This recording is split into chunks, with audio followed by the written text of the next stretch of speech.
Hi everybody, thank you for watching this. Today I'm going to paint a painting of clothes dancing on a clothesline. So you can either paint along or just watch and enjoy. Let's get started. I drew the initial sketch with pencil, but I'm going over it with marker so that you can see it. And this is the clothesline, the top of the clothesline. And now I'm sketching a large blanket and now a pair of pants, something like a towel, smaller towel, and similar shapes. Here's a towel or cloth with a lot of stripes on it. And you can see the wind is lifting them up. One of the things that will be repeated in this painting is the curves, so that the curves of the clothing sort of reflect the curves of the clothesline. Now I'm drawing the hillside that the barn is on, and it is a curve. One of the important principles of painting is repetition and variation, so I'm repeating the curve shape a lot. Now some hills in the background and the post of the clothesline, and this is going to need to be bigger, this middle clothesline, because it's a little closer. All right. Now I'm drawing a fence behind the clothesline. And when you put things behind other things, it creates a sense of depth. And so there's the fence posts.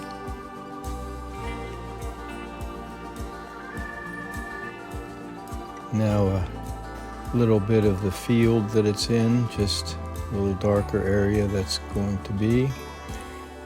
And now I'm taking some cadmium red, and I'm going to begin to start to paint some of the cloths or blankets, towels, and I will also paint the barn red.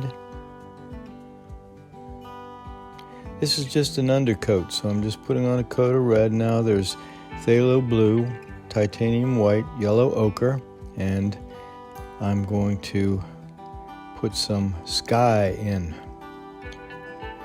Mix it up, various shades of blue, light blue, dark blue.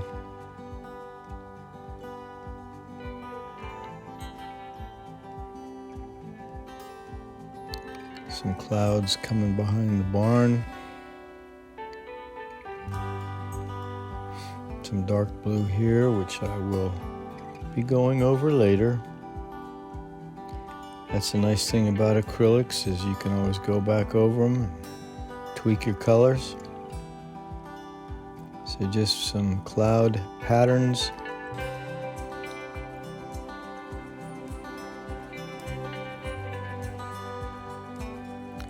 Had to stand up there because this is a large canvas. It's a 24 by 30 inch canvas. Now putting in some light blue for the clouds. And I will come back and work on the sky more later. Just lots of little dabs and brushes. Now mixing in a little bit of yellow ochre. Yellow ochre with the light blue.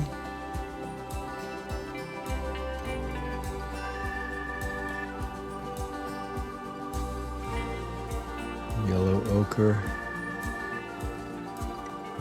in the clouds.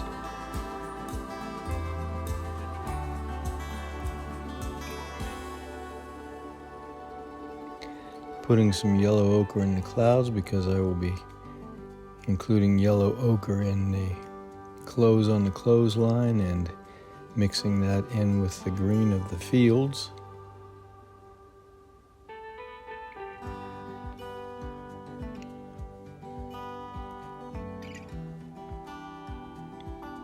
And I will be coming back to work on the sky later. I'm just getting basic sky down.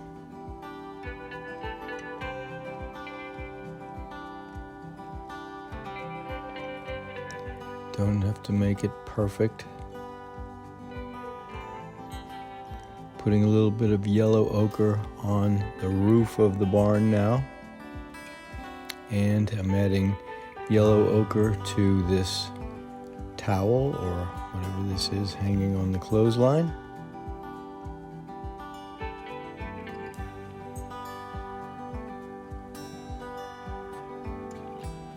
What I like about clotheslines and clothes blowing in the wind is it just has a sense of movement.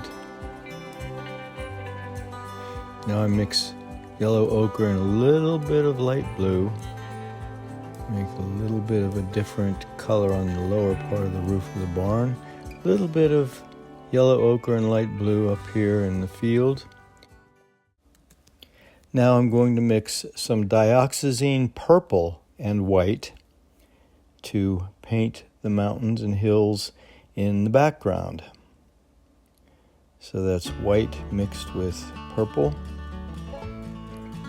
Again, this is an undercoat, so I don't have to be absolutely perfect. I'm going to make it a little darker down here by the top of the field and the clothesline to make that stand out a little more. The contrast will make the clothesline stand out. Okay, there's burnt umber and phthalo blue. Burnt umber is a brown, dark brown. Mix those together to make a very, very dark brown, almost black. Times I'm using that on the clothesline, and I will use it on the fence also and some other areas in the painting, but I'm just getting some dark areas taken care of for starters. Now I'm doing the fence, phthalo blue and burnt umber. I never buy black paint. If I need to have a black color, I just mix these two together. If you want it to be just a very dark brown, you don't mix as much phthalo blue in with it. Alright, do that. Put dark areas in the barn. Now I'm using a little bit of a larger brush and I'm just throwing in some dark areas in the foreground, which I will be going back over later, but this is going to be grasses.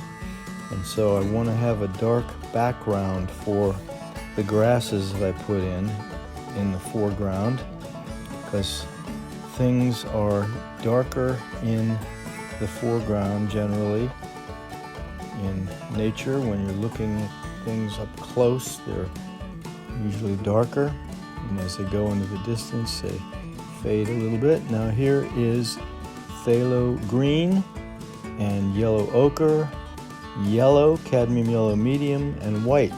And I'm going to mix these together for the hillside and for the fields.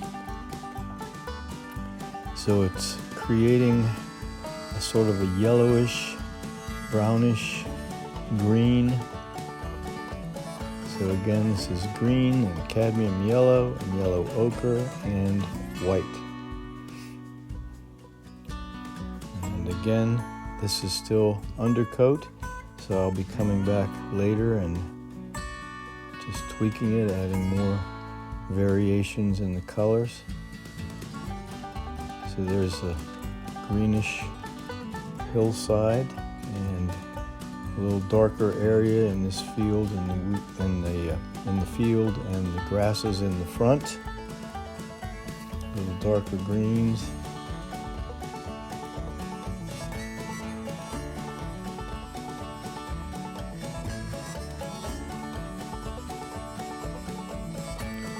Swooping up with the brush a lot, making grass shapes, filling in between the posts and boards, fence boards.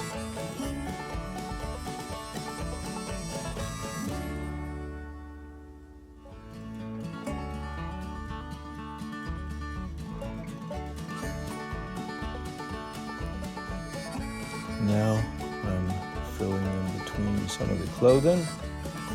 Swooping up some more for some grasses.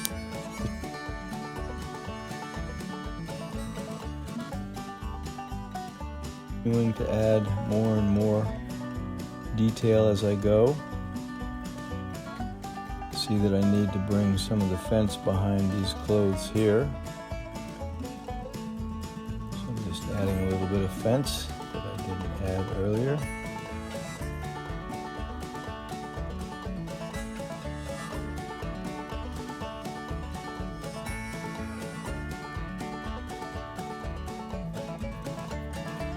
More and more grasses.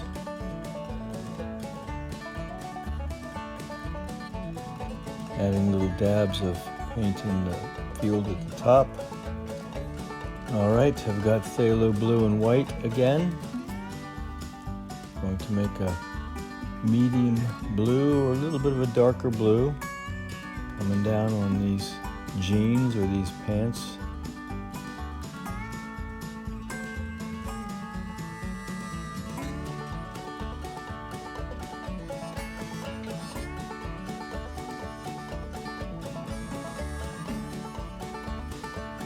Add some blue to this towel back here, little dabs of blue here and there.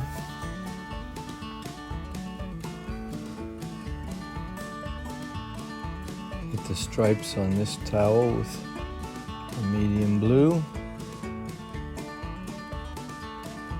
When you're doing a painting, you want to just keep echoing the colors here and there. So little dabs here and there of whatever color you're working on. So you can see how the blue is kind of echoing throughout the painting now. Now I'm adding just a little bit of blue in the barn. Some of the lines in the barn, some of the roof line. A little bit of light blue or medium blue on the top of the clothesline pole. Some darker blue on the top of the mountains in the background. Little bit of blue in the fence. Most people won't notice it too much, but it really makes things pop when you add some blue outlines here and there. So I'm adding some blue to the clothing on the clothesline. Now I'm adding orange, red, white, yellow ochre, and yellow. Going to be mixing these together in various ways for some of the clothes, making this towel here an orange color.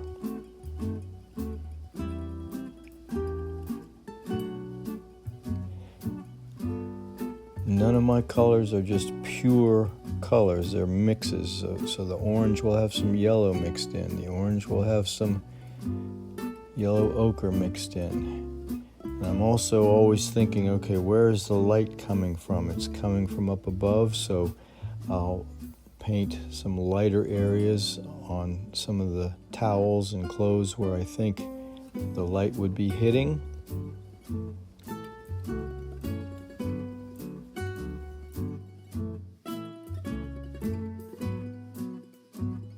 Adding some orange and yellow ochre to my red blanket over here. Yellow ochre, orange added to the red, a little more yellowish added to the barn.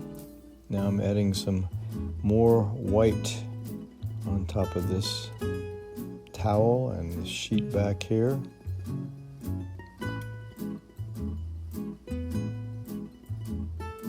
Just keep adding little dabs here and there. And when you go over different lines, you can make the lines thinner like I did in that one towel. So now I've got phthalo blue and white again. Doing some little bit of touching up in these clothes. Adding little bits of detail here and there.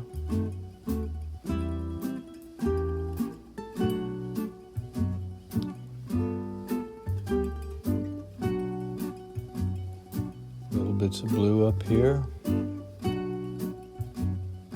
Now I'm adding white to the sky. You can see that I'm adding white along the tops of the hills and behind the barn. And the contrast of the white with the barn and the contrast of the white with the hills makes them stand out more. It draws the eye. One of the things you always want to do when you're doing a painting is draw the eye of the viewer in different places. So by the shape of my clothesline going back into the distance, it draws the eye up to the barn, and then the contrast in the sky, and that contrast with the barn, that's the main focus of the painting. It draws it back up to that barn. I'm adding some lighter blue in to the hills, and some light blue into this pair of jeans. If only I could paint this fast in real life.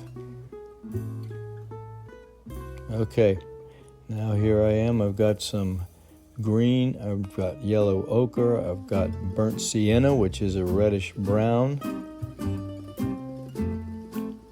So I'm adding little bits of that here and there.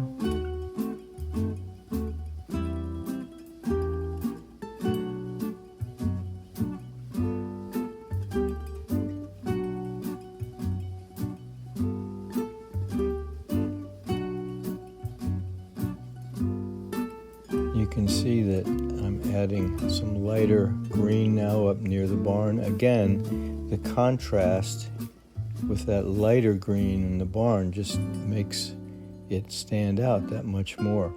Now again, like I said earlier in this, the hillside in the background is a lighter green. Some light little spots in the foreground. But generally, as things go into the distance, like I said, they get a little bit lighter. So I'm doing little dabs to vary the color in the background. I'm not drawing individual grasses back there, though. The grasses would be much more noticeable in the foreground. It would just be very simple looking in the background. More grasses using burnt sienna, reddish brown. Now I'm going to use red, white, orange, blue, and yellow ochre to continue to work on the cloths, the blankets, the towels that are hanging from the clothesline. Adding a little bit of pink up here at the top of this red blanket or cloth, and that's because I'm thinking, where's the sun hitting it? Be more up at the top, a little bit down here and there. Add some more little dabs, lots of little dabs, because I like to paint in an impressionist style. So I'm not trying to paint an absolutely perfectly detailed painting. I'm mixing a little bit of red and blue and white together to make a little bit of a reddish blue, purplish color, adding different variations in. Come over to this red cloth here, add a little bit to the barn.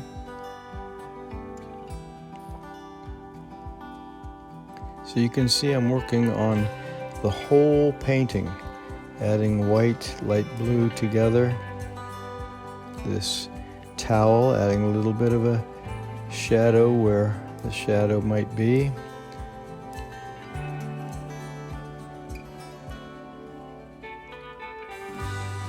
Don't want anything to be absolutely pure one color. It's just a mix of all the colors. Now coming back again into the foreground, I added some light blue grasses.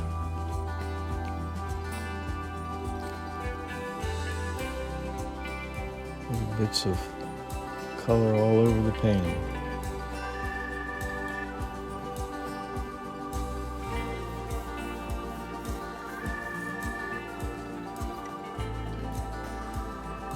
So I try to work on the whole painting. Step back from it from time to time, take a look at it, see what it needs. So that's not showing up in the video, but I stepped back from the painting many times to see where I needed to add a touch of color. Just adding little dabs of color all over the whole thing. It's almost finished. A couple little more dabs up there in the top. And it's done. Thanks for watching this. Hope you enjoyed it.